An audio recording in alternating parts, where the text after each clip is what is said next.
Hey everyone, welcome back. Thanks for joining us. Today we have an incredible story to share. So let's jump right in. My name is Harold, and I've come to realize that not all lies come with a warning. Sometimes they're masked as jokes, harmless fun, or so they seem. People will say something outrageous, watch your reaction, then brush it off as a prank. But here's the truth. Not everything disguised as humor is funny. Some so-called jokes expose exactly what a person really thinks about you. I learned this in the most painful way possible on what was supposed to be the happiest day of my life. In front of our friends, our families, and everyone who mattered, my fiancée pulled a stunt that made me question everything. In that moment, I had two choices: laugh it off and pretend everything was fine, or walk away. Stick around to find out what happened when a line was crossed that should have never been touched. This is a story about recognizing when to stand up and walk away. For a little over a year, I had been in a relationship with a woman named Anne. I truly believed she was the one. Like any couple, we had our share of ups and downs, but I saw those as normal challenges that we navigated together. If you had asked me back then, I would have told you that and was everything I ever wanted in a partner. It felt like we understood each other in ways that most people didn't. I loved her in a way that made her flaws seem small. That's what I thought love was: embracing someone wholeheartedly, imperfections and all. When I proposed to Anne, it wasn't an impulsive decision. I had thought about it long and hard, making sure this was what I truly wanted. I was serious about her, about our future together. The moment she said yes, it felt like I was stepping into a new chapter of my life, one I was ready for. I wasn't the kind of person who believed in dragging out an engagement for years. If you know you want to spend your life with someone, why wait? So almost immediately, we started planning the wedding. I was eager to make her my wife, and she seemed just as excited about it, or at least that's what I believed. As the wedding day approached, I found myself torn between two strong emotions: excitement and nervousness. On one hand, I was thrilled. I had proposed because I deeply loved her. I imagined waking up beside her every morning, growing old together. That was my dream. But at the same time, I could ignore an underlying uneasiness.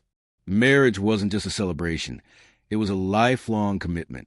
I wasn't stepping into this expecting an easy exit if things got tough. I wanted to get it right. It wasn't doubt in Anne or my love for her. It was the weight of the realization that this was it. From this point on, it wouldn't just be me, it would be us. Every decision, every challenge, every plan, we would face it together. That kind of commitment wasn't something I took lightly. But despite the nerves, I reassured myself that I had made the right choice. I loved Anne, and that was enough. The morning of my wedding was surreal. The sun was shining, and the atmosphere buzzed with joy and anticipation. The venue was filled with familiar faces. Family I hadn't seen in years, childhood friends who had watched me grow up, and even distant relatives who had traveled miles to be there. Everywhere I looked, people were laughing, chatting, and capturing memories. The air was thick with celebration. Then my eyes landed on someone I never expected to see: Vinny, Anne's ex-boyfriend. At first, I thought I must have been mistaken. But no, it was him. He stood among the guests, blending in. And Vinny wasn't just any ex, and had spoken about him with nothing but disdain. She had called him a mistake, someone she regretted ever dating. She had described him as toxic, selfish, and someone she was relieved to have moved on from. So why, out of all people, was he here? Confusion swirled in my mind, and had never mentioned inviting him. We had gone over the guest list multiple times, trimming it down to fit our budget. Some of my own relatives hadn't made the final cut. So, how did Vinny end up here? A storm of emotions brewed inside me, but I kept my composure. This was my wedding day, and I refused to let something I didn't fully understand ruin it. I took a deep breath and decided to deal with it later. The ceremony began and soft music filled the air. I stood at the altar, heart pounding, watching as Anne walked down the aisle with her father. She looked stunning, exactly as I had imagined she would. Her dress flowed gracefully, and for a moment, everything felt right. I reminded myself this was it, the beginning of forever. The officiant spoke, The guests watched, and the significance of the moment settled over me. Then, just as we were about to exchange vows, and did something completely unexpected, she reached for the microphone. At first, I assumed she wanted to say something sweet, a special thank you to our guests, maybe a heartfelt message to me. But I was wrong. Before we continue, she said, "I just want to acknowledge the love of my life, Vinny." Silence fell over the room. My mind struggled to process what I had just heard. Some guests let out awkward chuckles, unsure whether this was meant to be a joke. Others shifted uncomfortably in their seats. My own family sat frozen, their expressions a mix of shock and disbelief. In that instant, I knew this wasn't a prank. This wasn't a misunderstanding. This was something far worse. And at that moment, I had to decide, would I stand there and pretend everything was fine, or would I walk away? What happened next? Well, let's just say some lines should never be crossed. I turned my gaze toward her, and in that instant, her expression told me everything. She had said exactly what I feared she had, and I didn't need to ask for confirmation. Scanning the crowd, it wasn't hard to spot Vinny. He was right there, comfortably seated among the guests, a smug smile playing on his lips. Whether he had expected this or was just as surprised as I was, I couldn't tell. But at that moment, none of it mattered. Just as I was trying to grasp what had happened, and wave her hand dismissively, chuckling. "Relax. It's just a prank. A prank." That's what she called it. My mind spun with a whirlwind of thoughts. How could I marry someone who found this funny? Did she even realize how humiliating this was? I was about to dedicate my life to her, and she had turned it into a joke. Glancing around the room, I could see the mixed reactions. Some guests appeared visibly uncomfortable, while others were entertained, as if they were watching a reality TV show unfold.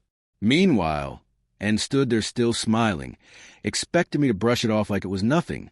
I took a deep breath, met her gaze, and said, "Well, if we're doing pranks, here's mine. I'm calling off this wedding." A stunned silence blanketed the room.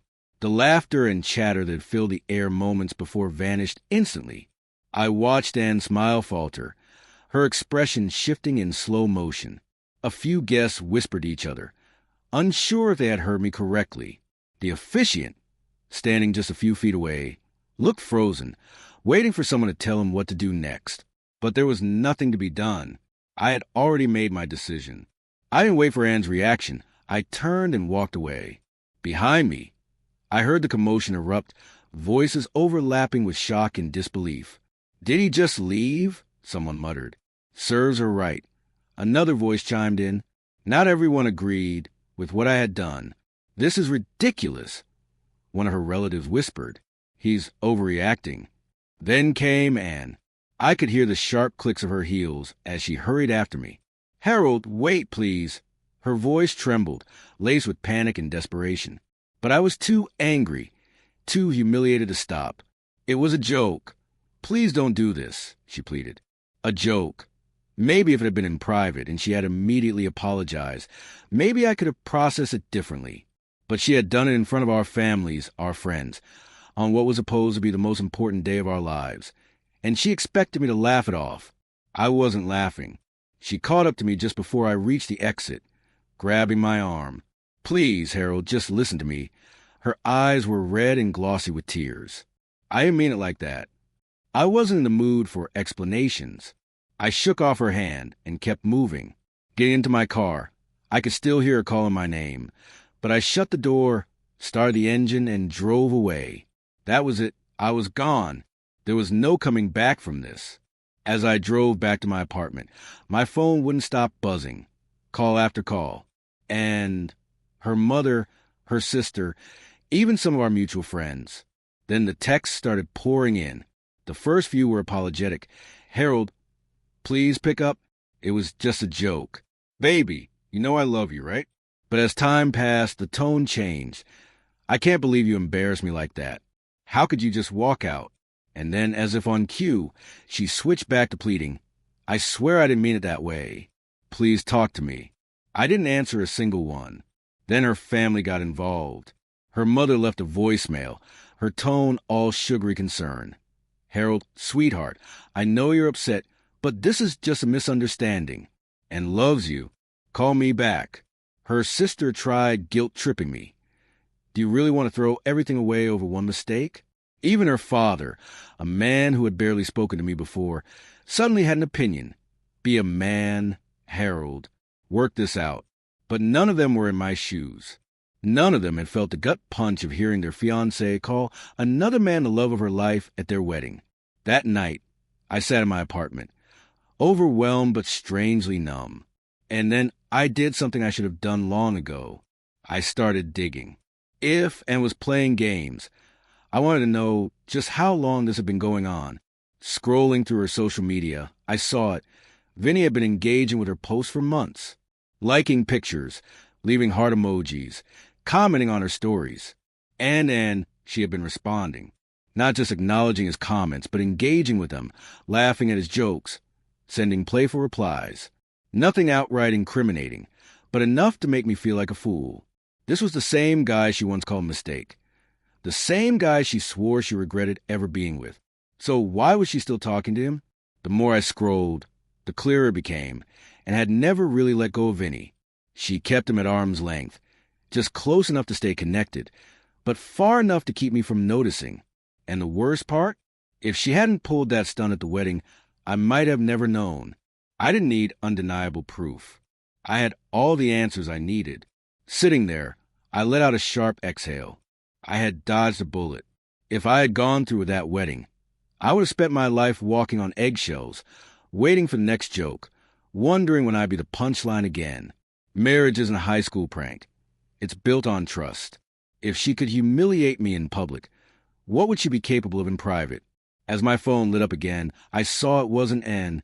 This time, it was my friend Jason. I let it ring for a moment before picking up. Man, he said, his voice firm, you did the right thing. I didn't need validation, but hearing it from someone who knew me made my decision feel even clearer.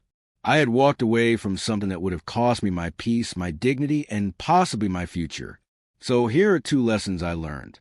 First, love without respect is an illusion. You can love someone with all your heart, but if they don't respect you, if they don't value your dignity, then that love isn't real. Love without respect is like a house without a foundation. It may look strong, but the moment a storm comes, it crumbles. Second, if your partner humiliates you and calls a joke, you don't need a wedding. You need an exit plan. Disrespect, even when disguised as laughter, is still disrespect.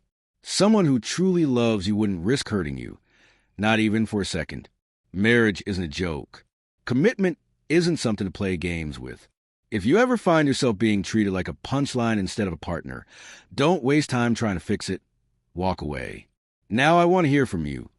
What would you have done in my place? Would you have stayed? Would you have reacted differently? Drop your thoughts in the comments. And if you've ever had an experience where someone crossed a line and then laugh it off, share your story. Someone out there might need to hear it. Thanks for reading, and remember, love should never come at the cost of your self-respect.